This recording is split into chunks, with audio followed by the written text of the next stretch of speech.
वो लड़की जो हर रात छत पर आती थी। राहुल अपने गांव से शहर पढ़ने आया था। नया कमरा, नई जिंदगी और बिल्कुल अकेलापन। उसके कमरे की खिड़की के सामने वाली बिल्डिंग की छत साफ दिखती थी। हर रात ठीक 11 बजे एक लड़की छत पर आती। लंबे बाल, सफेद कपड़े और उसकी आंखों में एक अजीब सा सन्नाटा। राहुल रोज उसे देखता, पर कभी हिम्मत नहीं हुई बात करने की। एक रात अचानक लड़की ने राहुल की तरफ देखा और मुस्कुरा दी। उस रात राहुल सो नहीं पाया। अगले दिन से राहुल को बस उसी 11 बजे का इंतजार रहता। फिर एक दिन लड़की ने कागज पर कुछ लिखकर दिखाया। क्या तुम मुझसे मिलने आओगे? राहुल का दिल तेज धड़कने लगा। उस रात वो पहली बार सामने वाली बिल्डिंग की छत पर गया। लड़की सामने खड़ी थी। उसका नाम था रिया। रिया बोली, मैं कई दिनों से तुम्हें देख रही हूं। तुम बाकी लड़कों जैसे नहीं हो।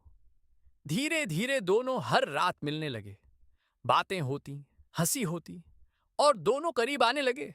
राहुल को लगने लगा कि शायद यही प्यार है। एक रात बारिश हो रही थी।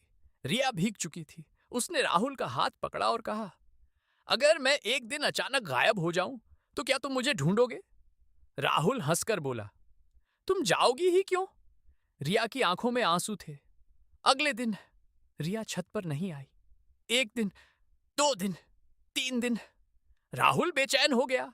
वो सामने वाली बिल्डिंग में गया और रिया के बारे में पूछा। जो जवाब मिला उसे सुनकर उसके पैरों तले जमीन खिसक गई। वहां रहने वाले बूढ़े आदमी ने कहा, रिया बेटा, वो तो 6 महीने पहले मर चुकी है। राहुल के हाथ से वो कागज गिर गया जिस पर रिया ने लिखा था, मुझसे मिलने आओगे? उस रात 11 बजे राहुल ने फिर छत की तरफ देखा और वहां रिया खड़ी थी। इस बार मुस्कुरा नहीं रही थी। उस रात राहुल की आंखें फटी की फटी रह गईं।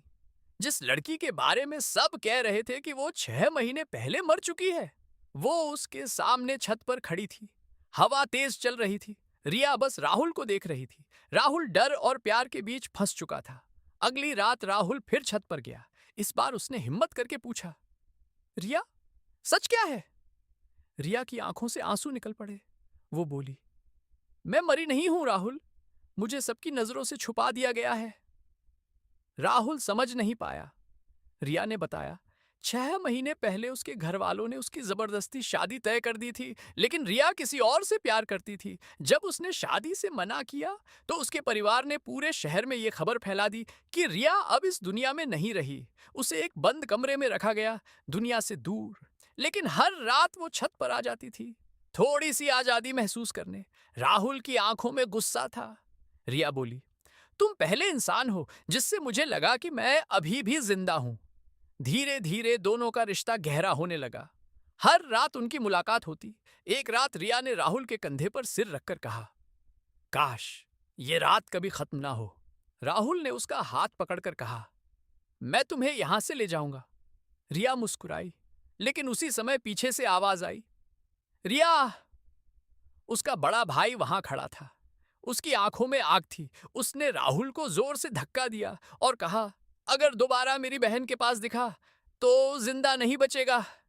रिया रो रही थी। राहुल मजबूर था। लेकिन जाते जाते रिया ने राहुल की जेब में एक चिट्ठी डाल दी। कमरे में जाकर राहुल ने वो चिट्ठी खोली। उसमें लिखा था, कल रात 12 बजे आखिरी बार मिलना, उसके बाद सब बदल जाएगा। राहुल पूरी रात सो नहीं पाया। उसे नहीं पता था कल की रात उसकी जिंदगी बदलने वाली थी या खत्म होने वाली थी। अगली रात घड़ी में 12 बजने वाले थे। राहुल के हाथ कांप रहे थे, लेकिन दिल में सिर्फ एक बात थी, रिया को बचाना है। वो चुपके से सामने वाली बिल्डिंग की छत पर पहुंचा। रिया वहां पहले से खड़ी थी। उसकी आंखें नम थीं। रिया बोली, आज मेरे घर वाले मेरी शादी के लिए मुझे दूसरे शहर ले जा रहे हैं। अगर आज नहीं गए तो फिर कभी नहीं जा पाएंगे। राहुल ने बिना कुछ सोचे उसका हाथ पकड़ लिया। चलो। दोनों सीढ़ियों से नीचे उतरे और पीछे वाले गेट से निकल गए। बारिश शुरू हो चुकी थी। सड़कें खाली थीं। दोनों भागते हुए बस स्टेशन पहुंचे। रिया पहली बार खुलकर मुस्कुराई। उसने राहुल को देखकर कहा, आज पहली बार लग रहा है मैं सच में जिंदा हूं।